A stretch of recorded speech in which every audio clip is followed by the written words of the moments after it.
नमस्कार, मैं हूं देव। इसमें आप देख रहे हैं लोकतंत्र टीवी। गुजरात चुनाव का काउंटडाउन शुरू हो गया है। आपको बता दें कि अब तक 175 सीट पर दोनों पार्टियों ने अपने अपने कैंडिडेट को फाइनल कर लिया है और इस बीच कांग्रेस पार्टी का आज लीडरशिप जो जारी किया गया है, जिसको स्टार प्रचारक आप कह रहे हैं, कांग्रेस पार्टी का स्टार प्रचारक लगभग उसमें से 20 नाम है जो स्टार प्रचार के तौर पर गुजरात में काम करेंगे। इससे पहले भारतीय जनता पार्टी ने भी कई ऐसे दिग्गज चेहरे को गुजरात में भेजा है भाजपा आलाकमान की तरफ से। आपको बता दें कि सबसे पहले बीजेपी के तरफ से Ravi Kishan, Hema Malini, Nirahua, Rajnath Singh, home minister of India Amit Shah और नरेंद्र मोदी, तमाम ऐसे बड़े चेहरे जो मायने रखते हैं, उन तमाम लोगों को गुजरात जो है सौंप दिया गया है। ठीक इसके विपरीत अगर आप कांग्रेस पार्टी की बात करेंगे तो उसमें से सबसे जो दो दिग्गज नाम है जिसकी लगातार चर्चा की जा रही है, रवि किशन और तमाम ऐसे भाजपा के जो नॉमिनेटेड कैंडिडेट है स्टार प्रचारक के तौर पर, उसके मुकाबले के लिए दो कैंडिडेट। जरा सोचिएगा, जिग्नेश मेवानी स्टार प्रचारक में शामिल हैं, कन्हैया कुमार, पूरा डिप्यूट कर दिया गया है गुजरात कन्हैया कुमार और जिग्नेश मेवानी को।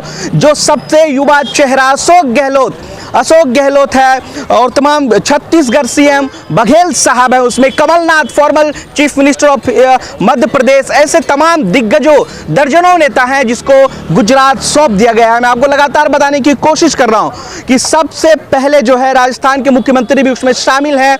ये ऐसे स्टार प्रचारक हैं जिसे लगातार गुजरात सौंप दी गई है। सोनिया गांधी, खरगे साहब, राहुल, प्रियंका वाड्रा भी गुजरात में शिरकत करेंगे जो सबसे बड़ा स्टार प्रचारक के तौर पर। अब जरा सोचिए समीकरण कैसे बन रहे हैं। समीकरण इस तरीके से है कि जो भारतीय जनता पार्टी ने कई दिग्गज स्टार प्रचारक को, फिल्मी हस्तियों को गुजरात में जो उतारा है, उसके अलावा अब कांग्रेस पार्टी के तरफ से आज ही जो लीडरशिप जारी की गई है स्टार प्रचारक के तौर पर, ऐसे तमाम लोगों को गुजरात भेज दिया गया है। यह मुकाबला सीधा है। लगातार मैं आपको बता रहा हूं, पर मैं आपको बता दूं कि लगातार जो अब तक समीकरण बताया जा रहा है कि आम आदमी पार्टी रेस में है, दरअसल ये गलतफहमी है। जब आप ग्रामीण स्तर में जाएंगे या गुजरात की जनता से जब आप बात करेंगे तो दो पार्टी जो मुख्य रूप से है वो भारतीय जनता पार्टी और कांग्रेस जो है वो मजबूत स्थिति में दिखाई दी जा रही है।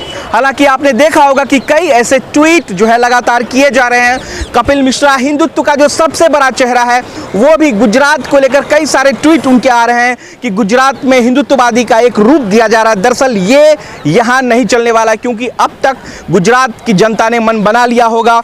पहला जो चुनाव है वो 1 दिसंबर को है, दूसरे चरण का जो चुनाव है वो 5 दिसंबर को है। 8 तारीख को रिजल्ट आ जाएंगे। आज आपको बता दें कि वडगाम विधायक जिग्नेश मेवानी ने आज नॉमिनेशन दाखिल किया है। इस नॉमिनेशन में कन्हैया कुमार पहुंचे थे और काफ़ी भीड़, यानी कि हजारों की तादाद में बताई जा रही है, अल्पसंख्यक और दलितों का मजमा जो है जिग्नेश मेवानी के इस काफिले में शामिल हुआ था। तो अब समझिए कि जिस तरीके से लगातार Bharatiya Janata party Amit Shah front foot पर आकर बैटिंग कर रहे हैं, ठीक उसी तरीके से खरगे जी जो नवनिर्वाचित अध्यक्ष बने हैं कांग्रेस पार्टी के, जिसके कंधों पर पूरी जिम्मेदारी है, उन्होंने भी एक शानदार चाल चली है स्टार प्रचारकों की सूची में। आपको बता दें आज ही अमित शाह ने यह बयान जारी किया है कि पूर्ण रूप से भूपेंद्र पटेल के ऊपर जो है ये पूरा का पूरा चुनाव लड़ा जाएगा।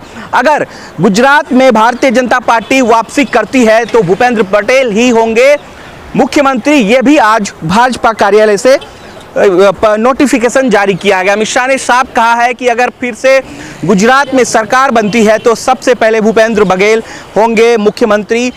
उसी तरफ कांग्रेस ने अभी कोई भी मुख्यमंत्री चेहरा नॉमिनेट नहीं किया है जिसके ऊपर ये चुनाव लड़ा जाए। दरअसल यहाँ एंटी इनकम्बेंसी फैक्टर भी काम कर रही है ग्रामीण में। शहर में जो अहमदाबाद, ये गांधीनगर का जो शहरी क्षेत्र है वहाँ थोड़ा मुश्किल हो सकता है, लेकिन ग्रामीण में जो है वो पूर्ण रूप से एंटी इनकम्बेंसी फैक्टर काम कर रही है, जिसके चलते हो सकता है माफ कीजिएगा, जिसके चलते हो सकता है कि कांग्रेस पिछले 2017 के बनस्पत 15वीं विधानसभा गुजरात में जो है वो कुछ हद तक काम करे। चलिए कोशिश करते हैं, 2-4 युवा साथी हमारे साथ मौजूद हैं लगातार बात करने की। क्या नाम हुआ सर आपका? मुकेश गढ़वी। क्या लग रहा है इस बार? कांग्रेस आ रहे हैं 125। 125 या लेकिन लोग जो कह रहे हैं कि हो सकता है इस बार फिर से कांग्रेस रह जाए। नहीं नहीं नहीं, ऐसा हो सकता। बीजेपी के कई एलर्जी हैं, कई मुद्दे हैं, बेरोजगारी, पेपर काउंट, महंगाई, काफ़ी। शाह ने फिर से भूपेंद्र पटेल को जिम्मेदारी दी है मुख्यमंत्री। वो किसी को भी दे, उनको रबर स्टैम्प चाहिए, चाहे कोई भी, उनको नाम ही बदलना है और कुछ करना नहीं। रबर स्टैम्प है पटेल। या बिल्कुल बिल्कुल बिल्कुल। क्या नाम हुआ आपका? कांति भाई। क्रांति भाई क्रांतिलाल अमृत्या को जानते हैं आप? जानते हैं। कैसे जानते हैं? वो पॉलिटिशियन ही है ना। हाँ, पॉलिटिशियन ही है ना। उनको भी ब्रजेश मेरजा का टिकट काट के उनको दिया है। तो देते होते तो पार्टी का निर्णय है ना। आप क्या लग रहा है कांग्रेस का क्या है मजबूती? कांग्रेस मजबूती है। कांग्रेस ने अभी देखो, अभी जो उसने मैनिफेस्टो, उसमें भी आप देख सकते हैं सभी वर्ग के लोगों के लिए उन्होंने दिया है। वो गैस का जो तो इसने डबल कर दिया, 1000 कर दिया। वो 500 जो गरीब वर्ग है, मतलब उनका जो प्रॉब्लम है वो भी उन्होंने सॉल्व किया है। देखो ये एजुकेशन फ्री का बोला है। पीछे हटने वाली नहीं है सर। कहाँ आप सोए हो मुझे मालूम नहीं। ऐसा नहीं, आप मानते हैं गुजरात की प्रजा तो पहले से पढ़ी लिखी हुई है। ऐसे आप देखें ना तो वो सब गलत फहमी पिछले बार थी जो साबित हो चुका। नहीं, गलत फहमी नहीं है, ये तो खरीद परोसी की उनकी काम काज है इसलिए। बाकी और ऐसे पब्लिक में आप जाओ, गांव-गांव में घूमो तो मालूम पड़ेगा। अभी एंटी इनकम मची है, 27 साल से बीजेपी है। इसमें महंगाई का प्रश्न है, बेरोजगारी का प्रश्न है, वो गरीब लोगों का चूल्हा नहीं जल रहा है। देखो पहले गैस का बात है तो बनावटी शराब कि गरीबों का चूल्हा नहीं जल रहा, खूब जल रहा है चूल्हा, खूब खा रहे हैं लोग।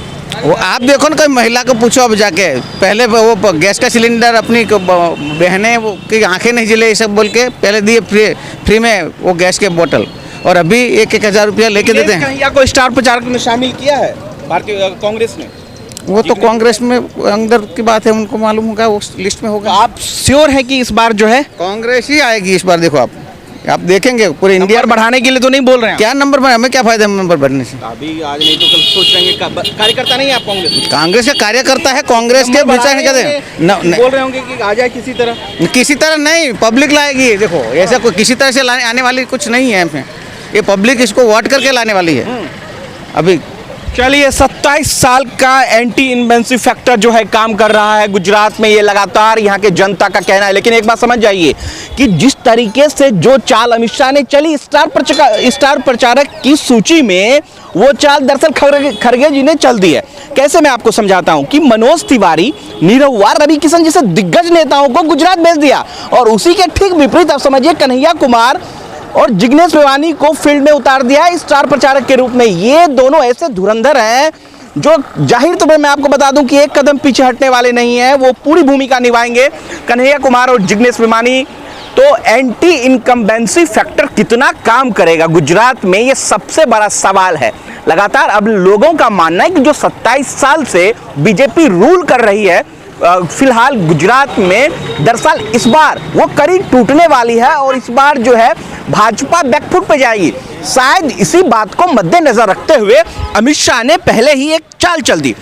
अब तक के चुनाव में सबसे ज्यादा जो चाल चली जा रही थी अमित शाह के द्वारा, लेकिन फिर देखिए सुनिए, अमित शाह ने अब तक कभी भी चीफ मिनिस्टर का अनाउंसमेंट नहीं किया था चुनाव तक, लेकिन अब भूपेंद्र पटेल को नॉमिनेट करके कि ये चीफ मिनिस्टर होंगे, यानी कि भूपेंद्र पटेल पर ये चुनाव लड़ा जा रहा है, साफ सुथरे शब्दों में जान लीजिए। और उधर नितिन पटेल का टिकट काटकर 7 विधानसभा यानी कि 7 लेजिस्लेटिव असेंबली पहले ही जो है वो खतरे में है, ऐसा नितिन पटेल के गृह जिले की बात मैं आपको बता रहा हूं कि लोग जो है वहां से नाखुश है।